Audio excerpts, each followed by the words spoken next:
Here's more wrestling news for October 2nd, 2022, and we're starting off with WWE, and since Triple H took over as head of talent relations, several ex-superstars have returned, hoping for a better chance to succeed with the game in charge.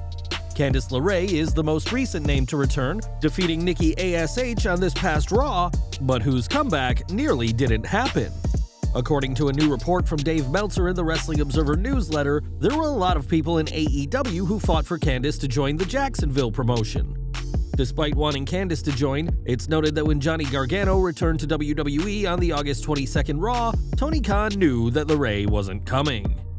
As new parents, it makes sense that Gargano and LeRae would want to stick together, but with the happy couple on Raw, we'll have to see what's next for them, now far away from AEW. Next month will mark a decade since Seth Rollins debuted on WWE's main roster, and he's gone through plenty of incarnations over the past 10 years. From the Architect of the Shield to the Authority's Golden Boy, the Beast Slayer to Monday Night Messiah, Rollins has had a lot of names, and not all of them are popular. This year, WWE changed Rollins' name from Seth Rollins to Seth Freakin Rollins, but in an interview with Ariel Helwani, the Raw superstar admitted he tried to get the name changed. "I'm not sure. As of this interview, I'm not exactly sure whether the name will be changed. So even before Triple H took over, this was weeks before, I think, maybe months even, I had gone to Vince specifically because I had watched something back on Raw, and maybe it was like a highlight on Twitter, and they just said Seth Freakin Rollins. It had been a dozen times in 30 seconds because Vince was also very big on not using pronouns. So, constantly, he wanted the whole brand said every single time I was referenced, and I'm like, you gotta stop that. You're gonna turn people off. That's not what we want, you know?" So he was like, "Okay, on the commentary they can refer to you as Seth Rollins." I was like, "Alright, thank you." So I don't know if Freakin is staying or going. I've had many names and it's all fine with me. It's different. No one's really working with a strong middle name right now. There aren't any Bret the Hitman Harts, you know? Whatever name Rollins goes by, he's proven to be a hit with fans over the past decade, and that won't be stopped by having Freakin in his name. At WrestleMania, Drew McIntyre faced Happy Corbin in a match that many fans didn't want to see. Given that McIntyre had challenged for the WWE Championship at the prior two WrestleManias, many said that this was a serious step down for the Scottish superstar, who deserved much better. Speaking to Dallas Morning News this week, though, McIntyre said he had no issue with the match, but that both he and Corbin were well aware of the fact that fans were less than excited for the collision. McIntyre explained that he and Corbin planned to show everybody, "Hey, we're pretty good at this wrestling thing right here," and did so in the 10 minutes they had before Drew got the win. Drew was also very relieved that he didn't botch the big post-match sword spot with the ring ropes, saying he did mess up a few times in rehearsal, but everything went to plan on the night.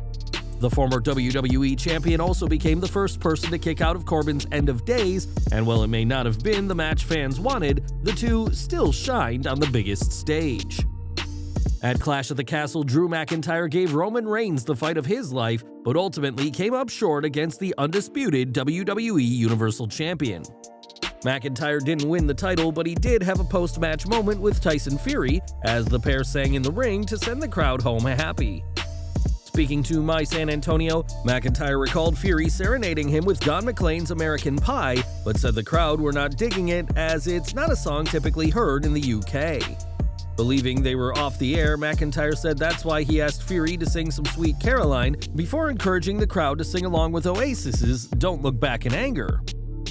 Addressing the bizarre ending to the event, McIntyre insisted that they thought they were off the air and wanted to give the fans in Cardiff a reason to smile after he lost what Drew called the biggest match of his life. Clash at the Castle may not have been Drew's night, but he still did have fun after his loss, in one of the most bizarre ends to a WWE Premium Live event we've seen in years. Now AEW is full of talented wrestlers, all of which are hoping to appear each week, which has made things difficult for Tony Khan. With a select few hours of programming, Khan can't book everyone on the shows, but FTR feel they've gone underused for far too long. On Twitter, Dax Harwood fired off a post reminding Tony Khan that he and Cash Wheeler still work for them and told the AEW president, "Book us, brother." FTR hasn't competed as a tag team since All Out nearly a month ago, where they teamed with AEW TNT champion Wardlow against the Motor City Machine Guns and Jay Lethal. FTR recently announced their intentions to challenge for the AEW World Tag Team titles, but that can only happen if they get booked, something that simply isn't the case right now.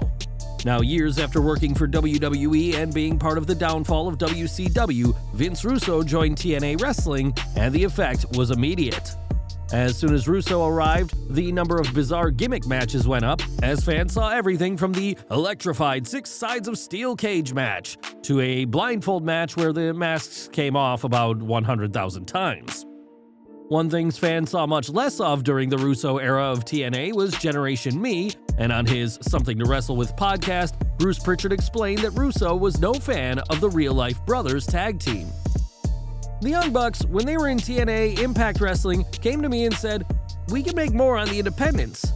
I knew that Vince Russo didn't have anything for them and was not high on them. They told me they can make more on the independents, and I said, "Man, go make more on the independents." They said, "Can we have our release?" I said, "Yes, right now you can have your release." Generation Me would have much greater success as the Young Bucks, becoming some of the biggest names on the indies before co-creating AEW in 2019. Right now, the Young Bucks are suspended from AEW but are expected to return in due time, where we'll no doubt see more of the former Generation Me, despite what Vince Russo may want.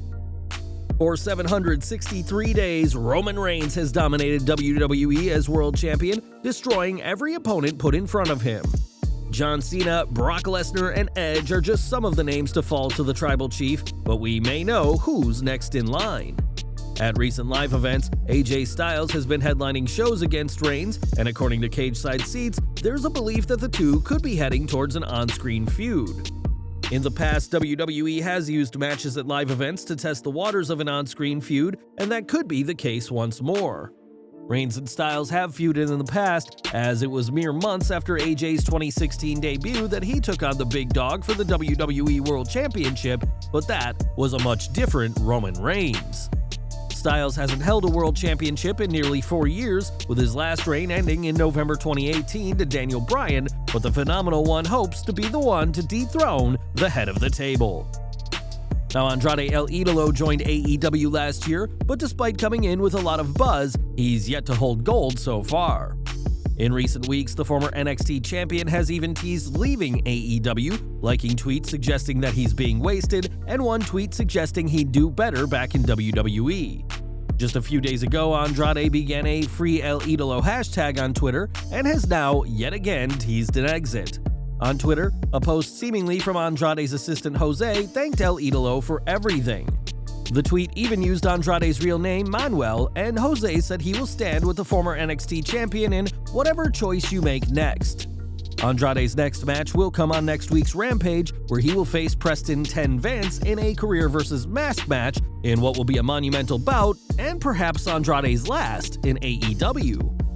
And we're ending today with Mustafa Ali, as it was only a few months ago that it appeared his time with WWE was over.